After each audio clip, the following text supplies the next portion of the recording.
Welcome to Confessions of an SEO. This is your host, Carolyn Holzman. If you're new to the series, welcome to the most non-SEO SEO podcast on the planet. This is what I affectionately call love letters to the SEO industry and the businesses whom they serve. If you're looking for shiny new SEO tactics, good luck, because if there are any in here, they are completely by accident, mostly. This is the people side of SEO. My intention is to put a human face on our misunderstood and often maligned industry. So expect to hear honest and blunt observations. This is going to be agnostic information concerning SEO from someone who's been there on both sides. A brick and mortar business owner for over 28 years trying to get some more business, and a 12-year search professional who is a reformed client SEO, now seriously seeking SEO researcher and tester. I believe the farmer and the cowboy should be friends, and there's mutual advantage and opportunity to be made when we can understand each other's work better. So if you're an SEO or a business owner or executive out there working with an SEO marketing group, this is for you. Good morning. I wanted to balance out some of these episodes. The past few have been directed fairly strongly to us as SEOs, and I thought it might be time for some SEO perspective to be shared with business owners. And I'm even going to go out there and say C-suite executives of a certain age. If you're struggling with assessing whether or not your SEO team, and I'm assuming out of house, but maybe you're dealing with it an in-house division, but if you're trying to figure out what tells you if they're being successful or not, I will grant you it is not like falling off a log. Now, a lot of huge companies, when they're thinking they're doing their SEO, they look up their brand name, find their site first and say, okay, we're ranking number 1, so we've got our SEO covered. And that's not SEO. That is called branded SEO keywords. So at the barest minimum, you ought to be able to rank number 1 for your brand name. And that's not what we're talking about. Think for 1 minute what has to happen for a person to type in your brand. And it's okay, I'll wait for just 2 seconds. Okay, now, if you said or you were thinking, these people have to have seen your brand before. They have to know what you do, and they have had to, in the meantime, make some kind of assessment about whether or not your brand is the best for them to investigate. Now brace yourself.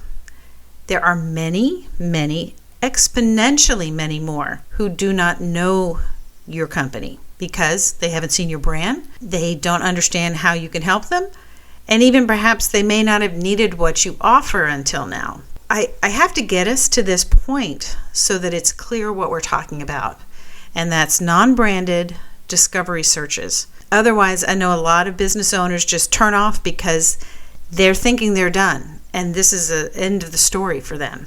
When there are business owners or executives, we're going to talk about the business owners and executives who have discovered SEO, and pretty much because they have a fledgling understanding of how SEO works, they've achieved some degree of past success within their organization doing so, and in their minds, that's all there is to it.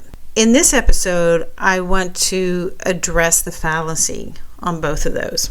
And to get there, I'd like to share a story about my dad. He was a depression kid, both when it happened and growing up in the aftermath. They say that necessity is the mother of invention, and that pretty much describes my dad.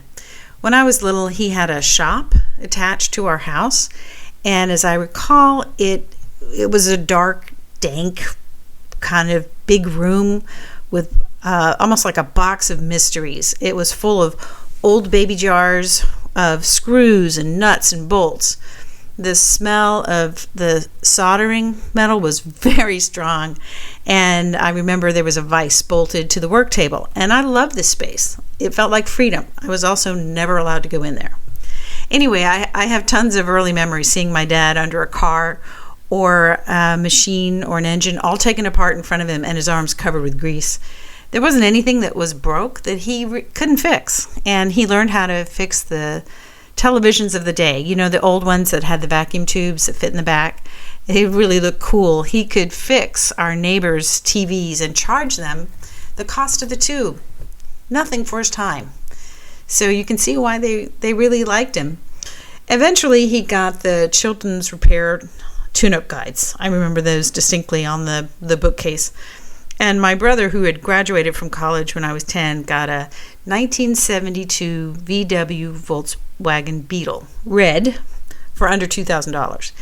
And so my dad got the book on that car.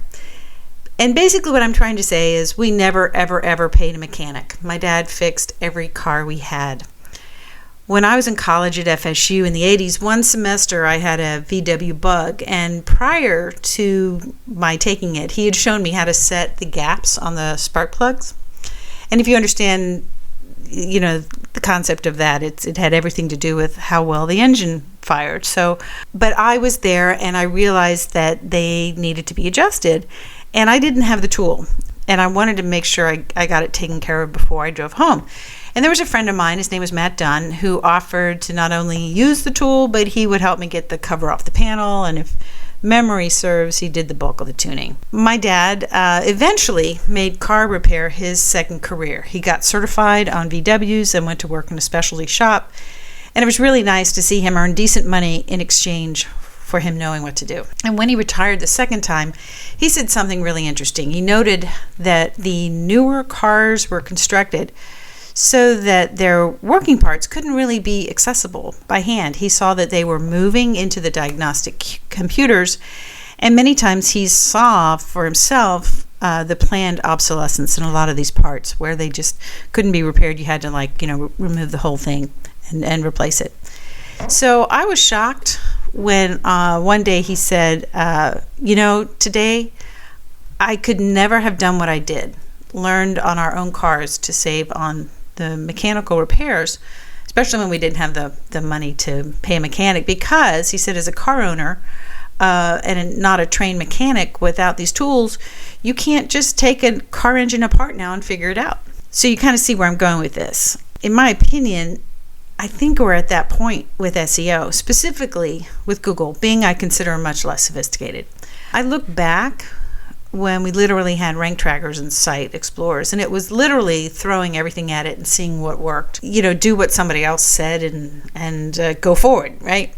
So looking now at the amount of data that it's necessary for me to see why a competitor is ranking above someone else, and to be able to take that information and to put it into a meaningful representation that can reveal a plan of attack, I honestly think that without this, I wouldn't want to enter into the SEO field.